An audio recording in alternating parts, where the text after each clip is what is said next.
Rape is not easy to talk about, but it's a problem that's getting worse, especially for young people. A recent government campaign highlighted the issue. Stop being mean. I don't want to.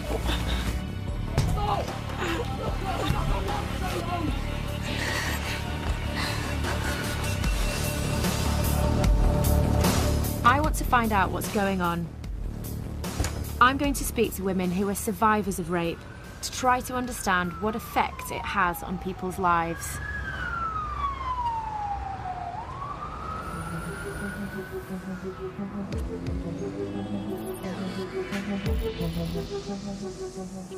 I'm starting in Aberdeen. I'm meeting Sarah Scott, a young mum who has agreed to speak openly to me about her attack just 2 years ago. Sarah? Yeah, hi. I'm Pips. Hi, nice to meet you. She hopes to encourage other women to come forward. It'd be nice to be able to let my guard down sometimes. Be able to just relax. I haven't relaxed since the day it happened. I just want to be the old Sarah, you know, fun, happy, young girl.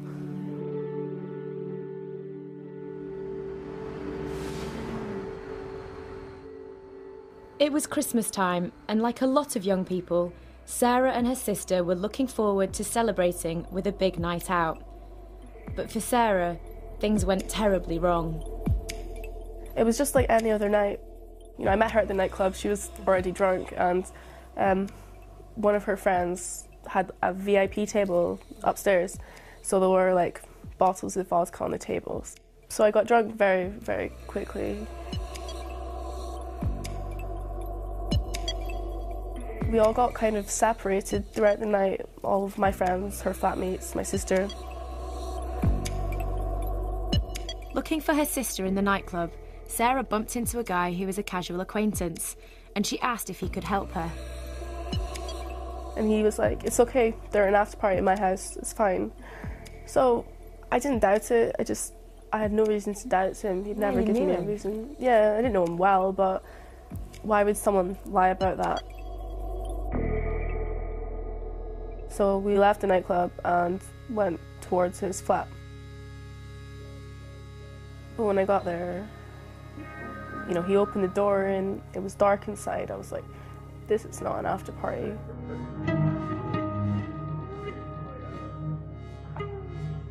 He grabbed me by the arms and forced me into what I suppose was a bedroom. There was a dirty kind of mattress on the floor, and he pushed me onto it, ripped my clothes off, and then raped me twice. And I tried so hard to get away, and I just felt powerless. He held me down, he punched me, he beat me. I screamed, I kicked him, but I wasn't strong enough. He was a lot stronger than I was. He left the room, told me if I leave, he'll kill me. And I had no idea what to do. I was lying like my own blood on a mattress, thinking, what am I going to do?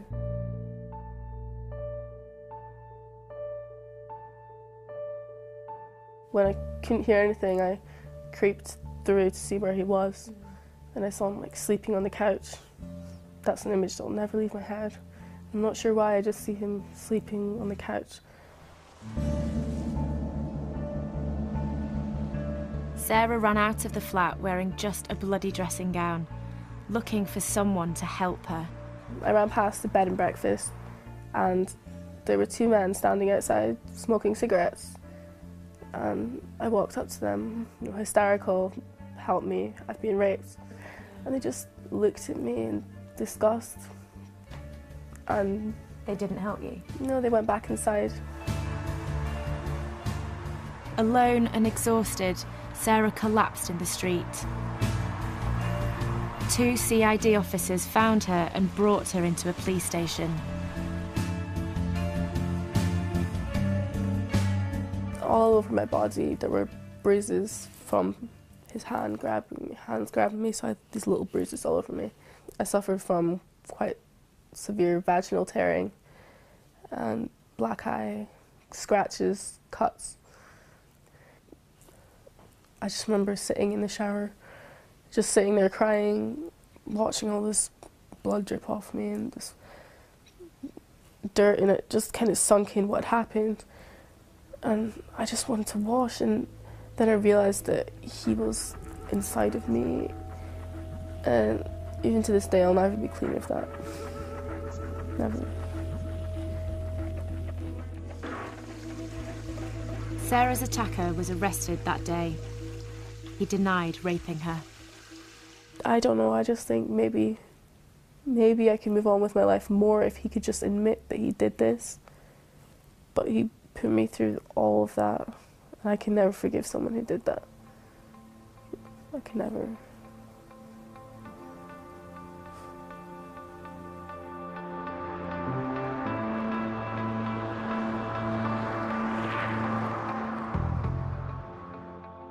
Sarah's attacker was found guilty of her rape and sentenced to 8 years in prison. The fact that her rapist was tried and convicted sadly makes her case unusual. When police investigate a crime, they bring their evidence to the Crown Prosecution Service, who ultimately decides if the case should go to court. But the CPS drops more than half of the rape cases brought to them by the police. Just 1 in 4 rape cases originally reported actually ends up in court. So if you've been raped and your case does go to trial, you're one of the very few lucky ones. Although it probably won't feel like it. Where would a victim stand? A victim would have to come all the way. Hannah Camplin is a legal expert for rights of women. They support victims going through a trial. Yeah. So the victim is actually a witness? Yes, the victim is the prime witness for the prosecution case, so the first witness that they would call. Okay, so they don't get a lawyer? No, the victim has the Crown Prosecution Service lawyer to represent them, but they don't have a lawyer of their own, if you like. I cannot imagine, like, you're standing here and you just know that someone who attacked you is standing there. That must feel horrible. Do people find it really tough? I think everyone who's given evidence would say that they find it's not a pleasant experience at all. I think that some people would experience an element of satisfaction in actually telling people what happened. Okay. But I think it's really, really important to appreciate that this can be a difficult process, and the best thing to do is to get as much support and advice as you can do before you actually decide to go through this process.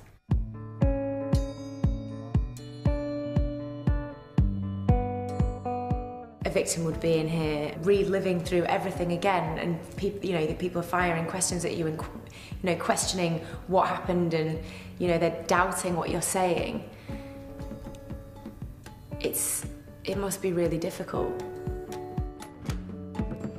Victims now have the option to testify behind a screen or via video link.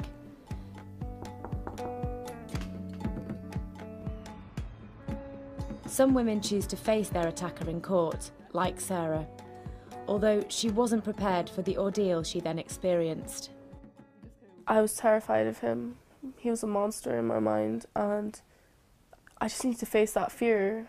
I really needed to see him and realise that he wasn't this terrifying person, he was pathetic. And at the end of that, I felt good. I felt good. I felt like I had accomplished something, but things changed as soon as the defence stood up. You can't prepare yourself for someone accusing you of things that you haven't done when you're not even on trial, and no one stops them. No one objected, no one said this is wrong. He accused me of liking it. General things like that, and it was horrific. It's horrific. I thought I was a victim, but at that point I felt like a criminal.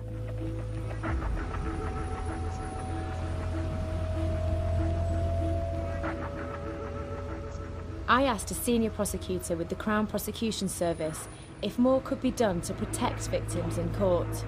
We try and make sure that we do protect them. We should also be looking at making sure that the counsel that prosecutes a case and our own advocates are properly instructed, that they are rape specialists, that they do jump up and object if there's cross-examination which is inappropriate. The defence has their barrister, they have someone fighting their corner. The victim is a witness. Do you think that actually works properly?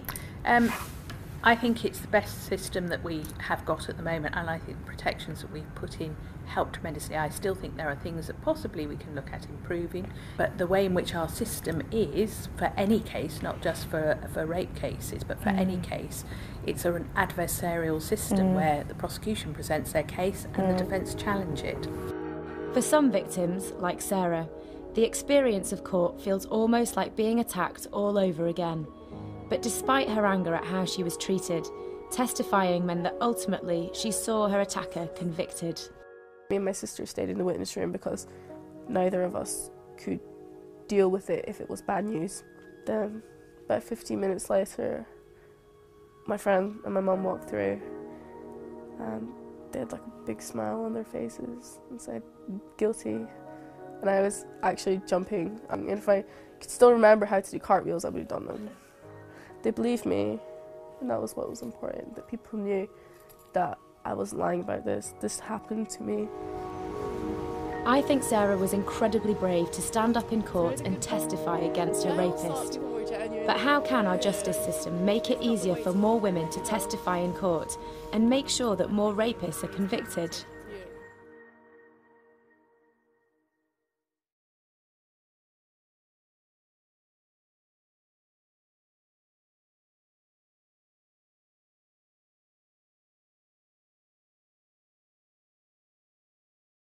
There will doubtless be plenty of people who find this subject very disturbing.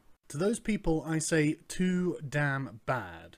Prepare yourselves for some uncomfortable truths. The second most liked question this week was from Maddie Howard, who says, since approximately 85,000 women are raped on average in England and Wales every year, when will we blame the perpetrators and help end sexual violence? Maddie Howard's approximations are roughly 4 times greater than they should be. Indeed, there is no need to approximate the number of recorded rapes. We know exactly how many, 22,116 in England and Wales. And this is including a 29% rise since 2013, from 17,096. Even if we include all other sexual offences in the same category as rape, the total is still only 67,805. Making sexual offences the second least common form of crime in England and Wales, with only the murder rate being lower. That's from Maddie.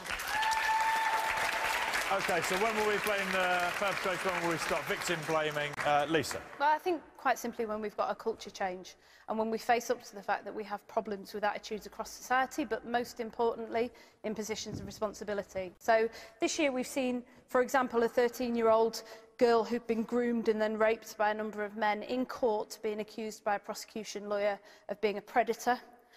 We've seen women repeatedly blamed for their allegedly sexual behaviour in situations like that. Girls in Rochdale, for example, blamed by the people who were supposed to protect them for making a lifestyle choice.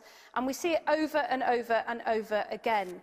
And actually, I think we need to do a couple of things. The first is that I think we need to accept that we've got a problem, and we need to put much more money into supporting people to come forward, to make their voices heard and to get that support when they do. You know, what we've seen in the last few years is we've seen charities who help rape survivors being cut back. We've seen the schemes in courts that are supposed to help witnesses and protect them from that sort of aggressive questioning, stalling. But I think we also really need to take a long, hard look at the sort of leadership that we're showing in this country. You know, when you've got footballers like Ched Evans, who doesn't accept that he's committed a crime, walking back into a job where he is a highly paid role model in his community, and you don't have leadership from public figures, including politicians, saying this is absolutely wrong and something needs to change. that's when you create a vacuum, and these are the sort of attitudes that are allowed to flourish, and that's the end result. And Nilüfer. I completely agree with everything you're saying there. And to add to that, you've got people like Dapper Laughs making it funny. It's funny to laugh at a woman getting raped. If you know the trick to getting the bra off quickly, she's yours. Turn around and lift up your fucking shirt. Make a girl laugh, you make her moist. I was going to tell you a joke about me cock, but it's too long. Like that, did you get your gash out then? If she's looking at me and playing with her hair, by the end of the night, she'll need a wheelchair.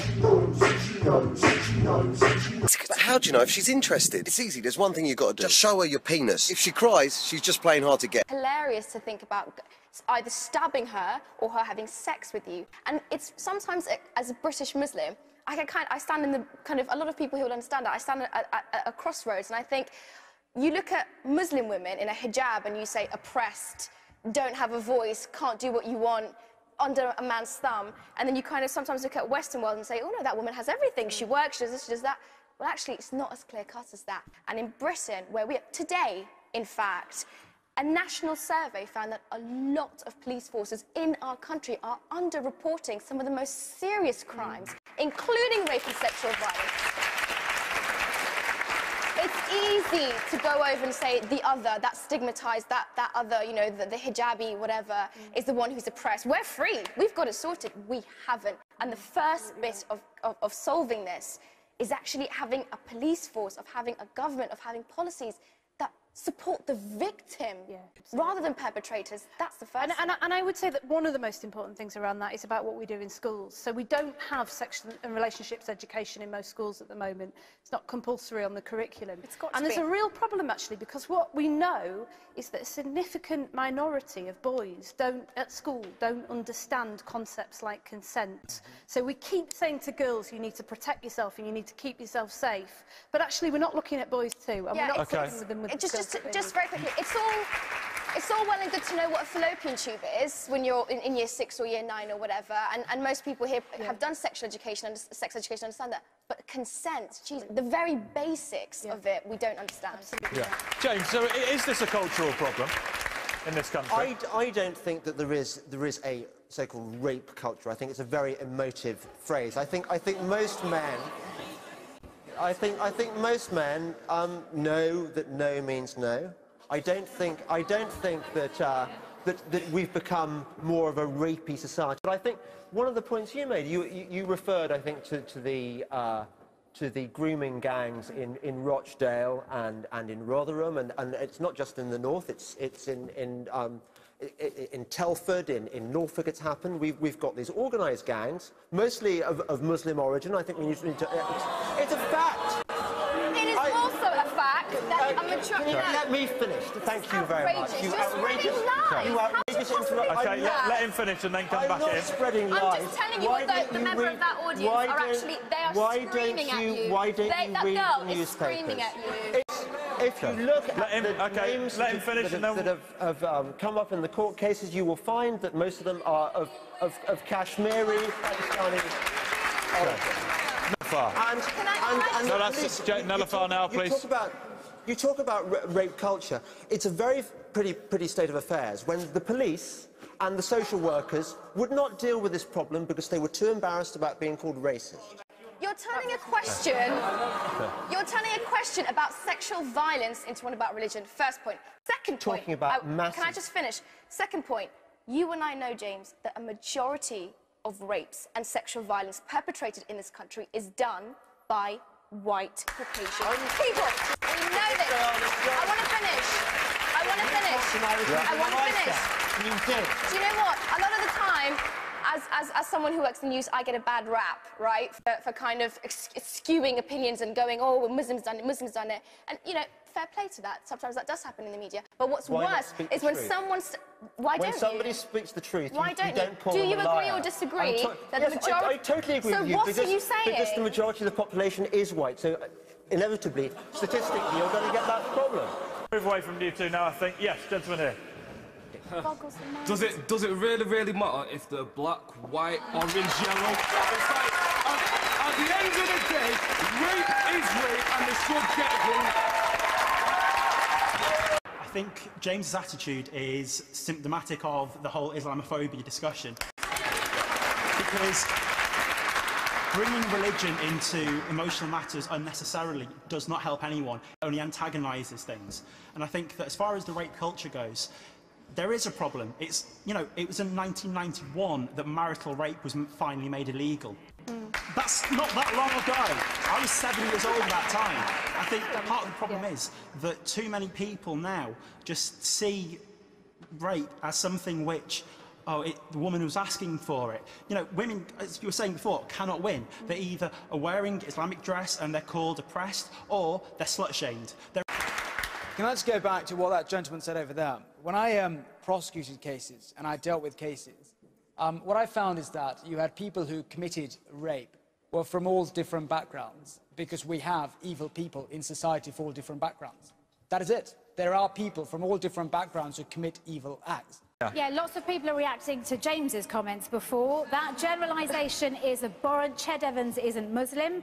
This from Bridget. There's no such thing as rape culture, says the man. Shocking. Maddie, who asked the question in the first place, says violence against women is an epidemic fuelled by the undercurrent of misogyny. And this one from Dr. CDF. We need to take a good, long, hard look at how sexist our society still is. The truth is, there'll be no freedom without truth. Yeah, lady here, please. There's a lot of cases that go undiscovered because women feel too scared to come forward because they feel that they may be judged because how they dress, how they look and how they behave. Maybe they may have drunk too much, or maybe they may not have been in the right frame of mind, but that should never, ever, ever be an excuse. Okay, yeah, lady at the back here. I know it's probably an unpopular view, but I completely agree that it is, in some areas, largely rape is committed by Muslims, because I grew up in Bradford, all right, and in that kind of environment, it is mainly Asian men, not because it's something about their culture, but because they're not getting caught. Like, I've had friends who've been raped, and the police have told them that because it's an Asian man that's done it, probably not going to catch them. It happens all the time. What has anything to do with not catching them? I don't know. Because they're not engaged. Okay, no, the police are too scared of being called racist to do anything. Like, there's just such a divide between so the police are scared of being called racist, is your point? Do you lend any credence to that idea, maybe? I don't know what planet these police are living on. Are they actually saying to people, yeah, you know, I'm just going to put the phone down now because it's an Asian person, so That's don't what they report did. it. That's what they did. I don't think that they knew that. You know, I think there needs to be an adult debate about these issues. Just going back to the original question and to some of the feedback as well, you know, there is a wider debate, and I mean this really seriously. I think in Britain, as a culture, we are scared of female sexuality. We really are. And so there's a massive debate to have around that. We need a culture shift, because this whole idea that if a woman is a bit tipsy or if she's wearing a short skirt, then, you know, maybe, you know, the song Blurred Lines, there are no blurred lines, actually. Like, no means no, and, you know, rape is completely unacceptable in any context, and I think that's what we should really be talking about. And women, you know, should not be afraid in any way to express their sexuality. Yeah. I think that's a really important... I think we can all agree that rape is totally...